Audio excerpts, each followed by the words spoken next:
En 1960, el procurador, Raúl Sendic Antonaxio, militante del Partido Socialista, funda el Movimiento de Liberación Nacional, con militantes del Partido Socialista, marxistas, trotskistas y radicales.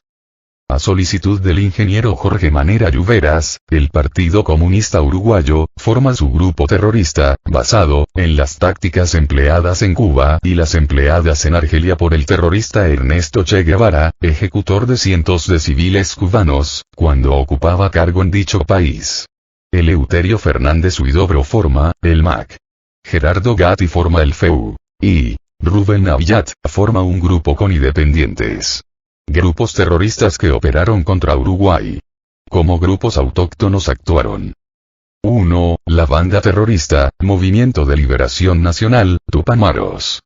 Operó aproximadamente desde 1962 a 1975, eran de ideología marxista. 2. La banda terrorista Organización Popular Revolucionaria 33 Orientales.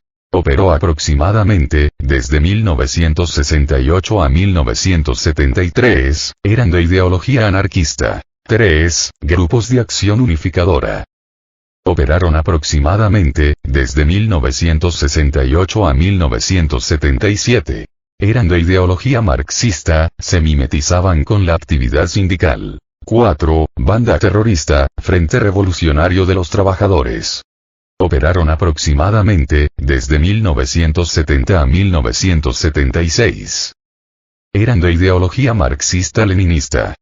Fueron, una escisión más violentista, del Movimiento de Liberación Nacional, Tupamaros. 5. Banda terrorista, Fuerzas Armadas Revolucionarias Orientales. Operaron, entre 1970 y 1971. Ideológicamente variaban, entre la línea comunista ortodoxa pro-Unión Soviética y Alea pro-China. 6. Grupo terrorista La Guerrilla. Operaron, durante el año 1970. Su ideología, era una mezcla, de marxismo y anarquismo. 7. Banda terrorista, Movimiento 22 de diciembre. Operaron, entre 1971 y 1972. Eran de ideología marxista. Fueron una escisión más violentista, del Movimiento de Liberación Nacional, Tupamaros. 8. Banda terrorista, Partido por la Victoria del Pueblo. Operaron, desde 1973, a 1978. Fueron, una prolongación en el tiempo, de la Organización Popular Revolucionaria 33 Orientales y del Frente Revolucionario de los Trabajadores. Eran de ideología anarco-marxista. Fue el más despiadado, en el ejercicio de la violencia. 9. Partido Comunista Uruguayo. Por ser, un partido político legal, poseía la mayor infraestructura política, de todos los grupos subversivos y terroristas. Por estar apoyado desde su creación por la URSS, poseía la mayor y mejor infraestructura militar, armamento de última generación, en cantidades superiores, a la de cualquier otro grupo terrorista y material bélico de igual calidad y cantidad, siendo dicho armamento superior, en calidad, a las utilizadas, por nuestra policía y las Fuerzas Armadas. Grupos extranjeros, con intervenciones en Uruguay. 1. Junta Coordinadora Revolucionaria, JCR, integrada por terrorista del Movimiento Izquierda Revolucionaria de Chile. Terroristas del Ejército Revolucionario del Pueblo de Argentina. Terroristas del Ejército de Liberación Nacional de Bolivia. Terroristas del Movimiento de Liberación Nacional, Tupamaros. 2. Banda terrorista, Montoneros. Grupo argentino marxista, de origen peronista. 3. Banda terrorista, Fuerzas Armadas Peronistas.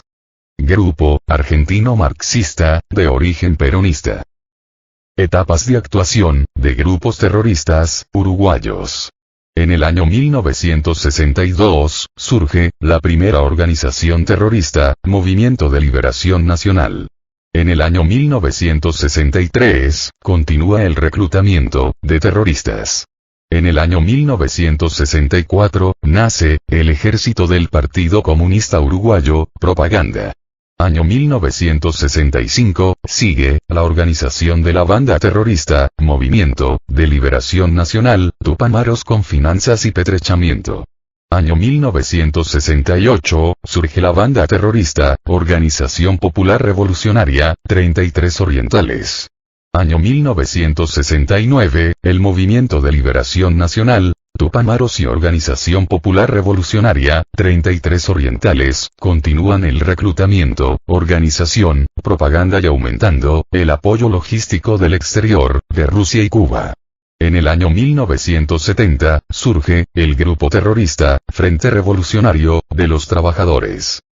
Año 1974, las Fuerzas Armadas, mantienen presión, sobre terroristas, que reingresan, al Uruguay.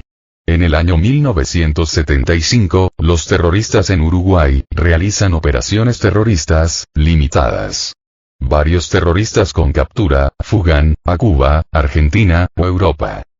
Se intercambia información de inteligencia y contrainteligencia, en la lucha contra los terroristas, creándose, la Operación Cóndor, participando, Argentina, Bolivia, Brasil, Chile, Paraguay, Perú y Uruguay.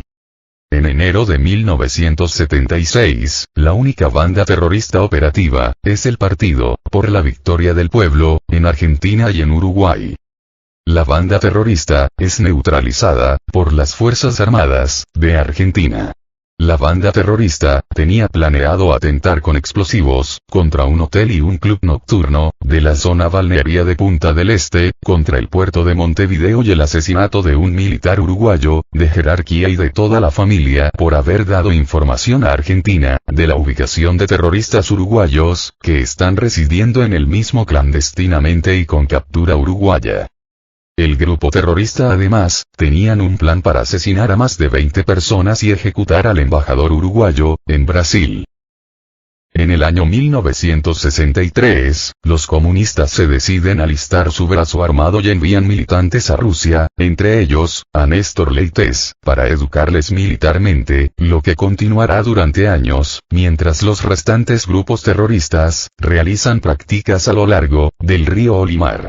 En el año 1964, asume como responsable del grupo compuesto por unos 600 terroristas, Néstor Leites y Aurelio Pérez González. Todos los terroristas completaron los cursos de manejo y utilización de armas, tácticas terroristas, falsificación de documentos y nociones de inteligencia militar. La terrorista, del Movimiento Nacional Tupamaros, Noemí Lidia Gianazo, es la experta y encargada del Servicio de Inteligencia, recibe y clasifica datos de personalidades, de policías, fuerzas armadas, bancos, empresas y enemigos. La banda terrorista, Movimiento de Liberación Nacional en sus comienzos, la integró Raúl Sendic, Jorge Amílcar Manera Lluveras, Jorge Pedro Zabalza Waskman, Jesse Arlet Machi Torres y Amodio Pérez, entre otros. El diputado Ariel Collazo, era quien seleccionaba militantes, para los cursos en Rusia y en Cuba, era uno de los hombres de confianza, del dictador y genocida del pueblo cubano, Fidel Castro. El 7 de agosto de 1979 es detenido el terrorista Raúl Sendic, la banda terrorista sufre un duro golpe, por lo que asume la dirección el comunista Marcos Silverman Rosenkov y Engler Golovchenko. Rosenkov, comienza la lucha armada y utiliza a la soviética Evgenia Dumnov, casada con el uruguayo Jaime Juan Arena, funcionario del gobierno uruguayo. El líder del Partido Comunista Rodney Arismendi, que la inteligencia cubana lo bautizó con el alias Simón, recibió de Cuba dinero y armas para la causa terrorista. El escritor Mario Benedetti, ejerció como enlace directo entre Cuba y los terroristas tupamaros. En la escuela soviética Komsomol, organización juvenil del Partido Comunista de la Unión Soviética, se capacitó a jóvenes uruguayos, para la lucha armada. Los jóvenes entraban a Cuba, vía Chile. Para un tupamaro, el confort no es buen consejero. Es más decoroso y menos miserable arriesgarse a vivir fuera de la ley, compartiendo una pobreza que no es solo nuestra, que dentro de una legalidad enferma de injusticias, declaman. Cuando la gente pregunta a dónde van a parar los fondos de las expropiaciones, los tupamaros son rotundos al contestar que se invierten en financiar materiales y bases para una lucha de fondo, para cambiar el régimen. En el Pinar, Pando y Pajas Blancas, funcionaban talleres mecánicos para la transformación de autos robados y laboratorios para elaboración de explosivos. Se encontró un hospital de campaña, en Pando, indispensable para una organización clandestina que prohíbe la internación de sus militantes en hospitales cuando resultan heridos en acción. Consejos escritos entregados a los terroristas. Un buen tupamaro debe respetar estas normas dictadas por la cartilla del MLN. 1. Disponga las cosas en su casa como si hoy mismo esperara un allanamiento. No guarde nombres ni direcciones sino en clave. De lo contrario será objetivamente un entregador.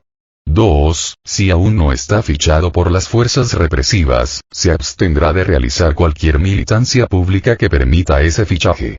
Debe tener siempre arreglados los asuntos familiares, de modo que una ausencia repentina no cree un problema insoluble. 3. Hable por teléfono pensando que el aparato puede estar intervenido. Acuerde frases en clave. Adopte un nombre de guerra conocido únicamente por sus allegados. 4. Recuerde que sus peores enemigos serán la jactancia, la falta de discreción y disciplina, el exceso de charla. No pregunte, no cuente, no permita que le cuenten. 5. Para repeler una agresión o impedir su detención, deberá cuidar que sus medios de defensa sean iguales o superiores a los de su contrario. Será preferible no defenderse a intentar una defensa a medias. 6. Tendrá presente que un impacto será suficiente para detener a un enemigo que huye, pero nunca podrá confiar en que solo un impacto detenga a un oponente cargando contra uno. Dispárele 2 veces por lo tanto. Las riñas continuas, entre el ucraniano Rosenkov y la cabecilla tupamara María Laparda Topolansky, precipitará la expulsión de un considerable número de miembros, donde figuran Laparda Topolansky, Rodríguez Larreta, Roman Slederman, entre otros terroristas.